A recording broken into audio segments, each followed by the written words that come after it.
Hello යාළුවනේ අදත් ඔයාලා සියලු දෙනාම දිනු ක්‍රිකට් හබ් YouTube channel එකට සාදරයෙන් පිළිගන්නවා. අද කතා කරන්නේ 2026 LPL තරඟාවලියේ 10 වෙනි තරඟය ගැන තරඟ විස්තරයක්. ඉතින් මේ තරඟය පැවැත්වුණේ දඹුල්ලේ රංගිර දඹුල්ල ජාත්‍යන්තර ක්‍රිකට් ක්‍රීඩාංගණයේදී. ඉතින් තරඟය පැවැත්වුණේ ගෝල් ගැලන්ට්ස් කණ්ඩායම සහ ජෙෆ්නා කිංස් කණ්ඩායම අතර. කණ්ඩායම් දෙකෙන් කාසිවාසී දිනාගත්තේ ජෙෆ්නා කිංස් කණ්ඩායම. ඔවුන් පළමුවෙන් පන්දු යැවීමට තීරණය කරනවා. ඒ අවසරයෙන් පළමුවට පන්දුවට පහර දීමට පැමිණි ගෝල් ගැලන්ට්ස් කණ්ඩායම ඔවුන්ගේ නියමිත පන්දු අර 20 අවසානයේ ලකුණු 193ක් කඩලු 8කට ලබා ගන්නවා. ඔවුන්ගේ ඉනිම ආරම්භ කරන්නේ සෑම් හාපර් සමගින් ක්‍රිස් ලින්. සෑම් හාපර් ලකුණු 3ක් පමණයි ලබා ගන්නේ පන්දු 7කින්. ක්‍රිස් ලින් ගැන කතා කරොත් ක්‍රිස් ලින් LPL තරඟාවලියේ ගෝල් කණ්ඩායමෙන් මේ අවුරුද්ද ක්‍රීඩා කරන මේ පළවෙනි තරඟය. මීට කලින් ඔහු 2026 වයිට් බ්ලාස්ට් තරඟාවලියේදී තුන්වෙනියටම වැඩිම ලකුණු ලබාගත් ක්‍රීඩකයා බවට පත් වෙලා හිටියේ. ඉතින් ඔහුගේ ඒ ෆෝම් එක තව දුරටත් කන්ටිනියු කරමින් පන්දු 22කින් ලකුණු 46ක් ඔහුගේ පළවෙනි LPL 2026 තරඟයේදීම ලබා ගන්න. ඔහුගේ ඉනිමට 6 පාර 4ක් සහ 4 පාර 3ක් ඇතුළත් වෙනවා. ඔහුගේ ප්‍රහාරාත්මක වේගය දැක්වෙන්නේ 209.09ක් විදියට. අංක 3 පිතිකරු ගෝල් කණ්ඩායමේ චරිත සලංක ලබා ගන්නේ ලකුණු 6ක් පමණයි. චාමික් කරුණාරත්න මේ තරඟයේ අංක 4 පිතිකරුව විදියට ගෝල් කණ්ඩායමට ඉනිමට පිවිසෙනවා. නමුත් ඔහු ලබා ගන්නේ ලකුණු 9ක් පමණයි. සහන් ආරච්චිගේ විශිෂ්ට ඉනිමක් ක්‍රීඩා කරනවා මේ තරඟයේදී. ඔහු පන්දු 36කින් ලකුණු 63ක් ලබා ගන්නේ 4 පහරවල් 4ක් සහ 6 පහරවල් 3ක් ඔහුගේ ඉනිමට ඇතුළත් කරගනිමින්. ඔහු ස්ට්‍රයික් රේට් එක 175ක් තියාගෙන තමයි බැට් කරේ. විශේෂයෙන්ම කියන්න ඕන ඔහුගේ ඉනිමේදී උඩපන්දු 3ක් ජෙෆ්නා කණ්ඩායමේ ක්‍රීඩකයන් විසින් අතහරිනවා. ඒ අවසරයෙන් තමයි ඔහු ලකුණු 63ක් ලබා ගන්නේ. දසංශානක ගෝල් කණ්ඩායමේ නායකයා 6 වෙනි පිතිකරුවා විදියට පන්දු 10කින් ලකුණු 12ක් ලබා ගන්නවා. 6 පාරක් පමණයි ඔහුගේ ඉනිමට ඇතුළත් වෙන්නේ. ස්ට්‍රයික් රේට් එක 120ක් විදියට දක්වන්න පුළුවන්. දිනුල් කළු පහන පන්දු 11කින් ලකුණු 10ක් පමණයි ලබා ගන්නේ. මොහමඩ් නවාස් පන්දු 16කින් ලකුණු 27ක් ලබා ගන්නවා. 4 පාරවල් 2ක් සහ 6 පාරවල් 2ක් ඔහුගේ ඉනිමට ඇතුළත් වෙනවා. ඔහුගේ ස්ට්‍රයික් රේට් එක 168ක් විදියට දක්වන්න පුළුවන්. විජයකාන්ත යස්කාන්ත් පන්දු 2කින් ලකුණු 6ක් ලබා ගන්නවා. ඔහු මුහුණ දුන්න පළවෙනි පන්දුවටම 6 පහරක් එල්ල කරනවා.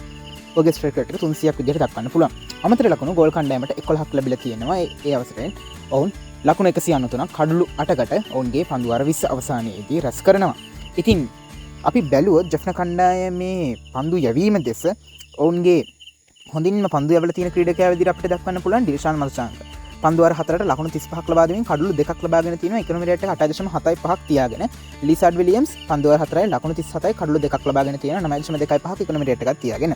ඉතින් ප්‍රවීන් මැතිව්ට හොඳටම ලොකුම ප්‍රහාරය එල්ලුනේ මේ තරඟයේදී. ඔහුට ඔහුගේ ඕවර් 3ේදී ලකුණු 54ක් ගෝල් කණ්ඩායම ලබා ගන්නවා. 18ක ඉකොනොමි රේට් එකක් තමයි ඔහුගේ පන්දු යැවීම ඉදිරියේ සටහන් වෙන්නේ. ශකිබ් අල් හසන් 1 කඩොල් ලබා ගන්නවා. දුනිත් එල්ලලගේ හොඳ පන්දු යැවීම පන්දු අර 3යි ලකුණු 13යි 1 කඩොල්ලයි 4.33ක ඉකොනොමි රේට් එකක් තියෙන්නේ. මොහමඩ් සිරාස් පන්දු අර 3යි ලකුණු 29යි 1 කඩොල්ලක් ලබා ගන්නවා.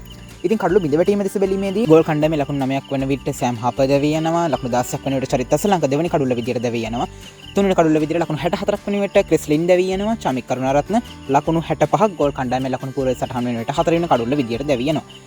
විශේෂයෙන්ම කියන්න ඕන 10 වෙනි පන්දුවරේ අවසාන පන්දු. ඒ කියන්නේ පන්දුවර 11ක් ගත වෙලා ඉවර වෙනකොට දසම් ශානකත් දැවී ගිහිලා තියෙන්නේ පස්වෙනි කඩුල්ල විදියට ලකුණු 86කට. මෙන්න මේ අවස්ථාවේ ඉඳන් දිනුර කළු පහන සහ සහන ආරච්චිගේ ලකුණු 24ක සම්බන්ධයක් පවත්වනවා. ඉන්නතර දිනුර කරු පහන පන්දුවර 14යි පන්දු දෙකක් අවසානයේ ලකුණු 110ක් ගෝල් කණ්ඩායමේ ලකුණු පූර්ව සටහන් වෙනකොට 6 වෙනි කඩුල්ල විදියට දැවී යනවා. ඉන්න අනතුරුව තමයි මෙම තරඟයේදී ගෝල් කණ්ඩායම වෙනුවෙන් හොඳම පාර්ට්නර්ෂිප් එක සටහන් වෙන්නේ. ලකුණු 110කට කඩලු 6ක් ගිහිලා තියෙන වෙලාවකදී පන්දු අර 14යි පන්දු දෙකක් අවසන් වෙච්ච වෙලාවකදී ගෝල් කණ්ඩායම දැඩි අසීරුවක වැටලා තිබුණා. මොකද ඔවුන්ගේ හොඳම පිතිකරුවන් මේ වෙන විට ඔක්කොම දැවී ගිහිලා අවසන්. එතකොට හිටියේ මොහමඩ් නවාස් විතරයි යම්කිසි දෙයක් කරන්න පුළුවන් පිතිකරුවෙක් විදියට.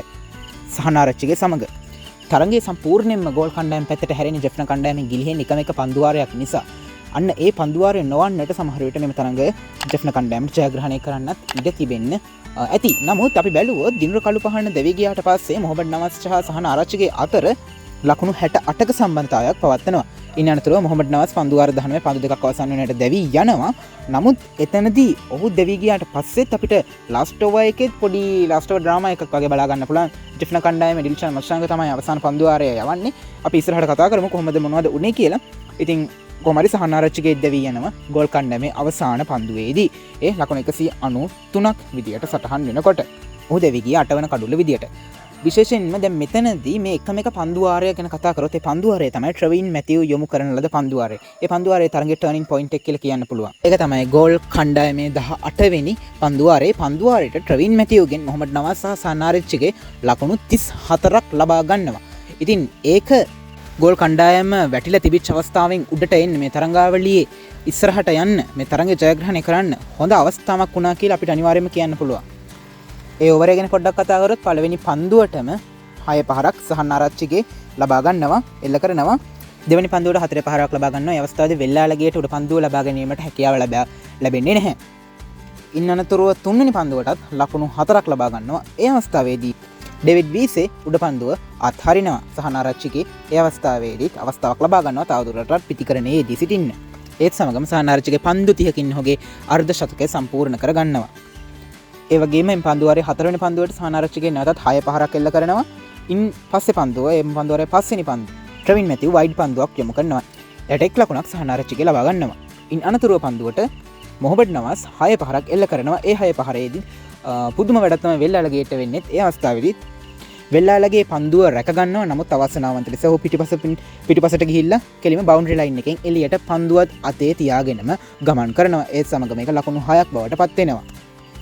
එම් පන්දුවාරයේ අවසාන පන්දුවටත් මොහමඩ් නවාස් 6 පහරක් එල්ල කරනවා. ඒ සමගම ලකුණු 34ක් එම් පන්දුවාරයට වාර්තා වෙනවා. 19 වෙනි පන්දුවාරයේ ලකුණු 11ක් ලබා ගන්නවා ගෝල් කණ්ඩායම. පන්දුවාරය යොමු කරන ලීසා විලියම්ස් නැවත වතාවක් ඩිල්ෂන් ශංග තමයි අවසාන පන්දුවාරයේ ගෝල් කණ්ඩායමේ 20 වෙනි පන්දුවාරය යොමු කරන්නේ. නමුත් එම් පන්දුවාරයේ ජෙෆ්න කණ්ඩායමේ දුර්වල පන්දු රැකීම නැවත වතාවක් ප්‍රදර්ශනය කරනවා. අපි මේ පන්දුවාරය ගැන කතා කරොත් මේ පන්දුවාරයේදී ලකුණු 16ක් ගෝල් කණ්ඩායම ලබා ගන්නවා. කඩලු දෙකක් දැවී යනවා මේ පන්දුවාරයේදී. නමුත් මේ පන්දුවාරයේ පළවෙනි පන්දුවටම සහන්නාරච්චිගේ එක් ලකුණක් ලබා ගන්නවා. ඉන් අනතුරු දෙවෙනි පන්දුවට මොහමඩ් නවාස් දැවී යනවා. අංක 9 පිටිකරුවා විදියට විජයකාන්ත් වියස්කාන්ත් තමයි පිටියට පිවිසෙන්නේ. ඔහු දේශන් මංශංක යොමු කර පන්දුවාරයේ 3 වෙනි පන්දුවට ඔහු මුණ දී පළවෙනි පන්දුවටම 6 පහරක් එල්ල කරනවා. දේශන් මංශංක යොමු කර අවසාන පන්දුවාරයේ 4 වෙනි පන්දුව. මේක විශේෂයි. එම පන්දුව මදුශංක යොමු කරන්නේ විජයකාන්ත් වියස්කාන්ත්. ඒ අවස්ථාවේදී එම පන්දුවට වියස්කාන්ත් සහ සහන්නාරච්චිගේ දුවලා ලකුණු 4ක් ලබා ගන්න කටයුතු කරනවා. ඉතින් මෙතනදී සම්පූර්ණයෙන්ම චෙෆ්න කණ්ඩායමේ අසාර්ථක දුර්වල පන්දු රැකීම අපිට හොඳටම පේන්න තිබිච්ච අවස්ථාවක් විදියට දක්වන්න පුළුවන්. ඒ ලකුණු 4 බයිස් ලකුණු 4ක් විදියට තමයි ගෝල් කණ්ඩායමේ ලකුණු පුරවට එකතු වෙන්නේ. ඉතින් ඊළඟට දිල්ෂන් රොෂාන්ක ඔහුගේ පන්දුවාරයේ අවසාන පන්දුවට කලින් පන්දුව වයිඩ් පන්දුවක් යොමු කරනවා. ඒ පන්දුවට දුවලා විජයකාන්ත් වියස්කාන්ත් තව ලකුණක් ලබා ගන්න. එතකොට ඒ පන්දුවට ලකුණු දෙකක් එකතු වෙනවා. ඒ වගේම පස්වෙනි පන්දුව ගත්තොත් ඒ පන්දුවටත් ලකුණු දෙකක් ලබා ගන්නවා. ඊළඟට අවසාන පන්දුවේදී එක ලකුණක් ලබාගෙන දෙවෙනි ලකුණ ලබා ගැනීමට සහන්නාරච්චිගේ දුවනකොට සහන්නාරච්චිගේ දුවද්දී දැවී යනවා. ඉතින් ඉන්න අනතුරුව ජෙෆ්න කණ්ඩායම ලකුණු 194ක ඉලක්කයක් ජයග්‍රහණය සඳහා ලැබෙනවා. මේ අවස්ථාවේදී පන්දු යවන්නන් කළමනාකරණය කිරීම ගැන බාණුක රාජපක්ෂට විවිධ විවේචන එල්ල වෙනවා. මොකද ඔහු දුනිත් වෙල්ලාලගේට හෝ ශිරාස්ට පන්දුවාරයක් දෙන්නේ නැතුව මදුශංකට තමයි අවසාන පන්දුවාරය දෙන්නේ. වෙල්ලාලගේ හොඳින් බෝල් කරලා තියෙනවා. නමුත් ඔහු පන්දුවාර 3ක් පමණයි. මොහමඩ් ශිරාසුත් හොඳට බෝල් කරා. නමුත් ඔහුත් පන්දුවාර 3ක් පමණයි යවලා තියෙන්නේ.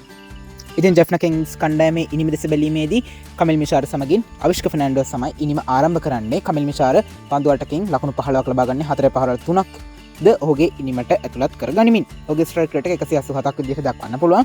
අවිෂ්ක ෆර්නැන්ඩෝ පන්දු 3කින් ලකුණු 6ක් ලබා ගන්නේ 6 පහරක් සමගින්. ඔහුගේ ස්ට්‍රයික් රේට් එක 200ක් විදිහට දක්වන්න පුළුවන්. මෙතනදී අපි කියන්න ඕන විශේෂයෙන් පළවෙනි පන්දුවාරයේ දසුන් ශානක තමයි ක්‍රියාත්මක කරන්නේ. ඔහුගේ පළවෙනි පන්දුවාරයට ලකුණු 12ක් ලබා ගන්නවා ජෙෆ්න කිංස් කණ්ඩායම. නමුත් අවිෂ්ක ෆර්නැන්ඩෝගේ කඩුල්ල දසුන් ලබා ගන්න සමත් වෙනවා. එතනදී මාලිංග ලබාගත් උඩ පන්දුව විශේෂයි. ඔහු එතනදී හොඳ උඩ පන්දුවක් දක්ෂ උඩ පන්දු රැකීමක් විදිහට අපිට විශේෂයෙන්ම මතක් කරන්න පුළුවන්. මොකද මේ තරඟෙදී ජෙෆ්න කිංස් කණ්ඩායමෙන් අපිට ගොඩක් නරක විදිහේ උඩ පන්දු රැකීම තමයි බලා ගන්න පුළුවන් වුණේ. නමුත් ගෝල් කණ්ඩායමේ හොඳ උඩ පන්දු රැකීමක් මෙම තරඟෙදීත් වාර්තා වුණා. මේ අවස්ථාවේදී මාලිංග ලබා ගන්නේ හොඳ උඩ පන්දුවක්. ජෙෆ්න කිංස් කණ්ඩායමේ අංක 3 පිටිකරුවා ඉබ්‍රහීම් සද්රාන් පන්දු 14කින් ලකුණු 11ක් පමණ ලබා ගන්නේ. ෂකීබ් අල් හසන් අංක 4 පිටිකරුවා ලකුණු 0කට ඔහුගේ පළවෙනි පන්දුවේදීම දැවී යනවා. නායකයා බාණුක රාජපක්ෂ ජෙෆ්න කිංස් කණ්ඩායමේ පන්දු 4කින් ලකුණු 8ක් පමණ ලබා ගන්නේ. ඔහුගේ ස්ට්‍රයික් රේට් එක 200ක් විදිහට වාර්තා වෙනවා. නමුත් ඔහුගේ මේ අවස්ථාවේදීත් හොඳ ඉනිමක් වාර්තා වෙන්නේ නැහැ ටීම් එක වෙනුවෙන්. ඩේවිඩ් විස යම් කිසි දෙයක් කණ්ඩායම වෙනුවෙන් කරන උත්සාහ කරනවා. පන්දු 20කින් ලකුණු 22ක් ලබාගෙන ඔහු 4 පහරවල් 3ක් ඔහුගේ ඉනිමට ඇතුළත් කරනවා. ඔහුගේ ස්ට්‍රයික් රේට් එක 110ක් විදිහට දක්වන්න පුළුවන්.